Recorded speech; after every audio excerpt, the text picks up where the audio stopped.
종교의 가장 주 목표와 또한 관심은 영생이라는 데 있습니다. 영원한 삶, 그리고 내세, 그리고 이터널 라이프, 영원한 삶에 대한 관심이라 할 것입니다.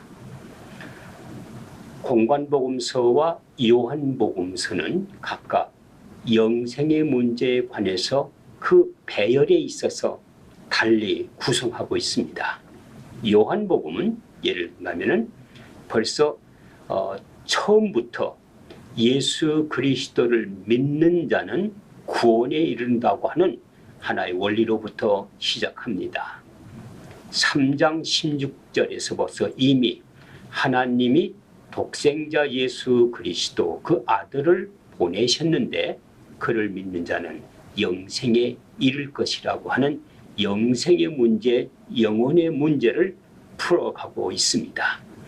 그런데 공관복음서 중에서 특별히 마가복음은 10장 이후부터 시작합니다. 예수님께서 십자가에서 고난을 받으시고 죽으실 것과 부활의 말씀을 하신 이후에 예수님은 제자들과 함께 요단강을 지나서 그 건너편으로 가시게 됩니다. 바리새인들과 그리고 여러 율법사들이 예수님 주변에 모아들어서 질문을 합니다. 예를 들면 모세의 율법의 문제, 그리고 이혼의 문제, 그 외에도 여러 가지 모세의 율법에 기록한 내용들에 대해서 예수님께 질문을 하고 예수님이 답을 하시게 됩니다. 그 관계를 가만히 지켜보고 있던 무리 중에 한 사람, 그는 관원이었습니다. 매우 지위가 높은 입장이라 말할 수 있을 것입니다. 그리고 율법자였습니다. 모세 율법을 잘 지키는 젊은이였습니다. 그는 젊은 사람이라고 또한 이야기합니다. 그리고 생활이 넉넉한 부유한 자였습니다. 그가 예수님에게 접근하면서 질문을 합니다. 선한 선생님, 어떻게 해야 영생을 얻을 수 있습니까? 바로 영생의 문제에 직면한 질문을 하는 것입니다. 예수님께서 그 젊은 관원의 질문을 들으면서 아마 흐뭇하게 생각을 하시고 말씀하십니다. 내가 어려서부터 율법을 지켰느냐? 이 관원이 아주 자신 있게 내가 율법을 다 지켰습니다. 그리고 모세의 계명을 다 지켰습니다. 네 부모를 공경하라, 살인하지 말라, 거짓 증거하지 말라, 간음하지 말라, 도둑질하지 말라, 이런 십계명 중에서 특별히 인간 파트, 도덕적인 문제에 대해서 다 잘 지켰다고 예수님 앞에서 자랑스럽게 말을 했습니다. 예수님이 그 젊은이를 보면서 아주 마음이 흐뭇해하시면서 그런데 내가 한 가지 부족한 것이 있구나. 젊은이가 갑자기 긴장을 했습니다.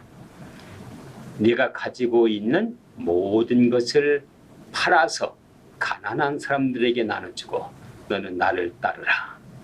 영생에 대한 질문을 하는 그 젊은이에게 예수님께서는 가난한 자들에게 내 부한 것을 다 팔아 나눠주고 나를 따르라 말씀하셨습니다. 영생은 바로 예수 그리스도를 따르는 것입니다. 그리고 예수 그리스도가 그 삶의 전체의 프라이오리티, 넘버원이 되는 것을 뜻하는 것입니다. 바로 그 길이 영생을 시작하는 길이라 할 것입니다. 이 마가복음이 영생에 대한 대답이었습니다. 이 젊은이는 영원한 삶, 영생을 얻기 위해서 도덕을 잘 지켰습니다. 그리고 율법을 잘 지켰다고 말할 수 있을 것입니다. 그리고 그는 출세한 사람이었습니다. 아직도 젊음을 갖고 있었습니다. 얼마간의 부를 소유하고 있어 그 삶의 안정을 누리고 있었습니다. 이 사람의 영생의 관심은 도덕을 통해서 이루어질 수 있다고 생각했을 것입니다. 율법을 지킴으로써 이루어질 수 있다고 생각했을 것입니다. 그리고 자기의 부유한 삶 속에서 영원한 삶까지도 갖고 싶은 그런 욕망이 있었을 것입니다. 뿐만 아닙니다. 이 사람은 아직 젊고 사회적인 위치가 있으니까 이런 것을 다 엔조이 누리면서 즐기면서 내세 영상까지 보장을 받을 수 있다면 얼마나 좋을 것인가 하는 관심이었을 것입니다. 예수님은 그 사람의 영생에 대한 그 해결을 위해서 수술을 하기를 원했습니다. 그것을 다 버리고 나를 따르라. 예수 그리스도를 따르라는 것이었습니다. 저희 교회에 한 교인이 있었습니다. 이분이 몸에 튜머, 혹이 발생해서 대수술을 하고 건강이 회복된 분이었습니다. 근데 이분이 몸이 자주 아프고 머리가 아팠습니다. 그래서 아스피린을 먹고 두통약을 먹었습니다. 그럼 얼마간 회복이 되었지요. 또 몸이 약하다고 해서 보약도 먹고 그리고 다른 종류의 약을 많이 먹었습니다. 그럼에도 불구하고 이분은 점점 두통이 심해지고 몸이 약해서 병원에 가서 검진을 해본 결과 그 머리에 작은 튜머를 발견했습니다. 의사는 그에게 말했습니다. 이젠 진통제도 끊어야 됩니다. 이젠 아스피린도 끊어야 됩니다. 이젠 그 외에 먹던 무슨 보약이나 그 외에 먹던 약들을 다 중지해야 됩니다. 버려야 됩니다. 그리고 대수술을 해야 됩니다. 이분은 병원에 입원을 했습니다. 그리고 수술을 받았습니다. 그 후 일주일 후에 회복이 되었습니다. 지금은 아주 건강한 사람이 되었습니다. 이와 같이 필요 없는 것에 의해서 그 근본적인 문제가 치료되지 않습니다.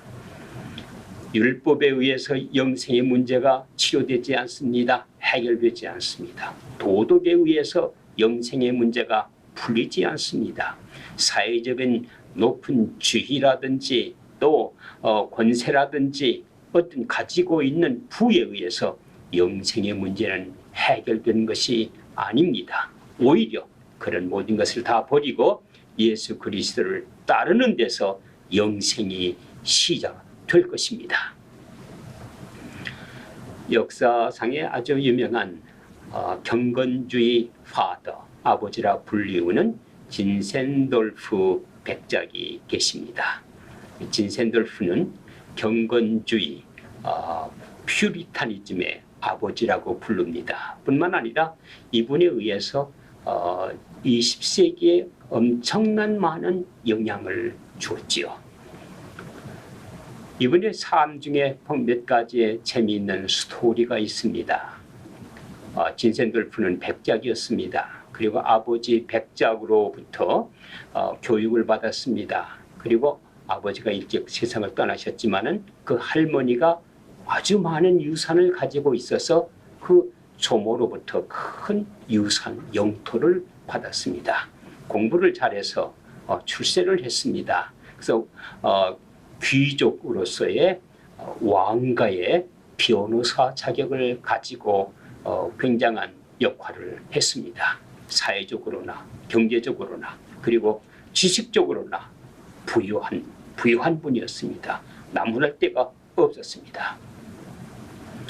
젊었을 때 그가 한 번은 미술박물관을 들린 적이 있습니다. 그 미술박물관은 뒤센노프라고 하는 독일에 있는 작은 박물관입니다. 이 박물관에는 도메니크 페티 이태리 화가였지요. 16세기 화가입니다. 이분의 작품이 많이 수집되어 있습니다. 도메니크 페티는 복음서뿐만 아니라 예수 그리스도의 비유, 또 일상적인 이야기들을 많이 그린 화가로서 널리 알려져 있습니다. 이분의 대표적인 작품 중에 하나가 에코 호모, 이 사람을 보라는 작품입니다. 예수 그리스도가 고난을 받으신 십자가를 지신 그 예수 그리스도의 모습 중에서 가시관을 쓰고 피가 흐르는 그 고난받는 그리스도의 모습의 상은 이분의 대표적인 미술 작품이라 할 것입니다. 에코 호모, 이 사람을 보라는 이름이 붙어 있습니다. 그리고 그 그림 밑에 글이 하나 실려 있습니다. 디센도프 박물관의 대표적인 작품인 동시에 도메니코 베티의 대표적인 작품인데 그 밑에다가 내가 너를 위해서 생명을 주었거늘 목숨을 주었거늘 너는 나를 위해서 무엇을 줄 것이냐, 그런 짤막한 글이 실려 있습니다. 빈센도프가 그 그림을 보는 동안에 자기 몸에 전율을 느꼈습니다. 그리고 발걸음이 멈춰졌습니다. 그 다음에 이 사람을 보라, 그 그림 밑에, 작품 밑에 쓰여 있는 내가 너를 위해서 생명을 주었는데 너는 나를 위해서 무엇을 줄 것인가 라고 하는 그 문구에 자기가 얼만큼 충격을 받았는지 그 순간, 예, 예수님, 내 삶을 주님께 드리겠습니다, 그렇게 고백했다고 전해집니다. 하나의 작품 속에서 그리스도의 소명을 받은 것입니다. 그 후에 이 진센돌프는 백작으로서, 그 다음에 궁중 변호사로서, 그리고 조모로부터 물려받은 그 재산과 영토를 가지고 독일에서 아주 명성이 있는 젊은 야심만만한 그런 백작으로서의 활동을 했습니다. 보헤미안 전쟁이라는 것이 역사적으로 있습니다. 오스트리아 가까운 지역에 그 모라비안 지역이 있었죠. 그 지역에서 보헤미안 전쟁, 30년이나 자그맣게 끈 전쟁인데, 이 전쟁은 개신교와 천주교가 싸운 전쟁입니다. 또 개신교끼리 또 전쟁을 했습니다. 교리적인 전쟁이었습니다.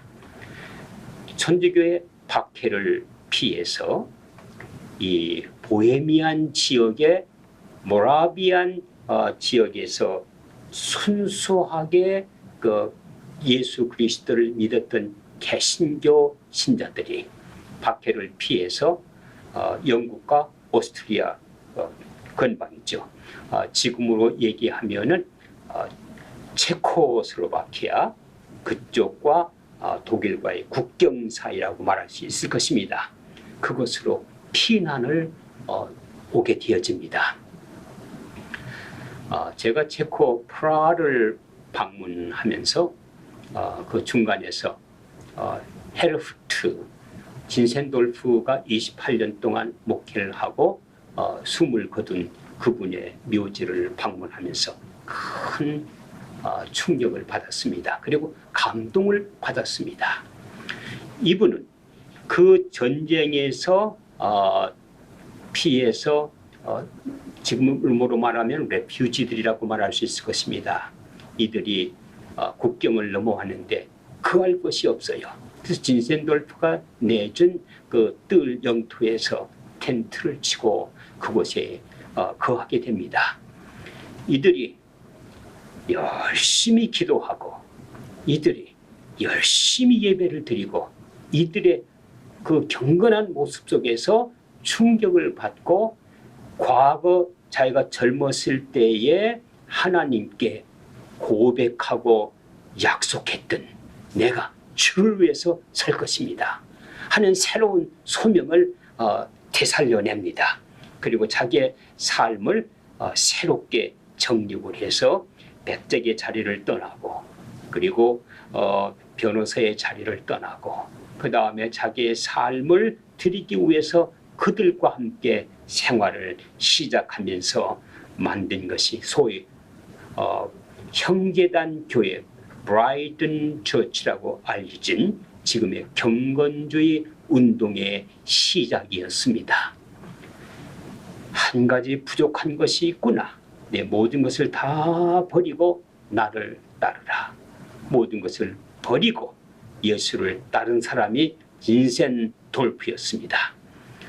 30년 가까운 로만 캐톨릭 처치와 기독교, 또 기독교와 기독교가 교리 전쟁을 통해서 지칠 대로 지쳤을 때에 선교의 생명력을 기독교에 불어넣은 사람이 진센 돌프였습니다. 그래서 진센 돌프의 그 사상은 세 가지로 요약됩니다. 하나는 미션, 선교였습니다.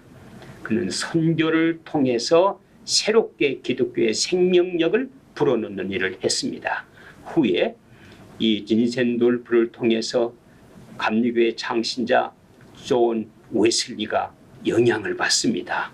진센 돌프의 선교팀이 가는 곳에는 사람들이 예수 그리스도에게로 돌아왔습니다. 문화가 변화됐습니다. 그리고 찬양 운동이 일어났습니다. 요한 웨슬리가 바로 이 진센 돌프 무브먼트의 영향을 받은 것입니다. 선교를 통해서 이제 더 이상 교리적 싸움이 아니라 선교, 예수 그리스도를 통해서 새로운 기독교의 문을 열어야 된다고 본 것입니다. 진센 돌프가 한 두 번째 일은 중보기도였습니다. 200년 전에 벌써 이미 철야기도를 시작하고 24시간 중보기도를 시작하는 일을 합니다. 그 기도운동을 일으켰습니다. 그리고 세 번째가 경건운동이었습니다. 진센 돌프의 경건운동의 중심은 교리보다 경건이요. 그리고 가장 중요한 것은 예수 그리스도시다. 내게 가장 귀한 분은 예수 그리스도시다. 그리스도를 증거하고 전하는 삶이었습니다. 그게 소위 경건주의 운동, 퓨리탄 무브먼트의 핵심이 된다고 말할 수 있을 것입니다. 진센 돌프에게 주님께서는 다가갔습니다. 내가 한 가지 부족한 것이 있구나. 이 모든 것을 버리고 나를 따르라. 진센 돌프는 실제로 자기 삶의 모든 것을 버렸습니다. 부귀도 버렸습니다. 권세도 버렸습니다. 재물도 버렸습니다. 그리고 주를 따라서 마침내 19세기에 가장 필요한 경건주의 운동의 창시자가 된 것입니다. 우리는 진센 돌프는 될 수 없을 것입니다. 그렇지만 주님은 우리에게 질문하십니다. 내가 한 가지 부족한 것이 있구나. 그것을 버리고 나를 따르라. 우리에게 한 가지 부족한 것이 무엇인지를 찾아봐야 될 것입니다. 내가 어떻게 해야 기도할 수 있을까요? 내게 한 가지 부족한 것이 있구나. 네가 시간을 너를 위해서 너무 많이 쓰는구나. 시간을 구별해서 이제부터는 기도해야 된다. 내가 한 가지 부족한 것이 있구나. 내가 어떻게 해야 주일을 잘 지킬 수 있을까요? 한 가지 부족한 것이 있구나. 주일날을 쉬면서 그날은 하나님께 예배드리는 날로 구별해야 되느니라. 내가 한 가지 부족한 것이 있구나. 내가 어떻게 해야 사람을 용서할 수 있을까요? 내 마음에 분노하는 마음을 내가 포기하고 버리고 용서하고 이해하는 마음을 가져야 되는구나. 내가 한 가지 부족한 것이 있구나. 내가 어떻게 해야 사람을 사랑할 수 있을까요? 상대방을 이해하는 마음을 갖도록 내 마음속에 적대감을 버리고 귀를 열고 마음을 열고 상대방을 이해해야 되겠구나. 이와 같은 모든 음성이 바로 내가 한 가지 부족한 것이 있구나.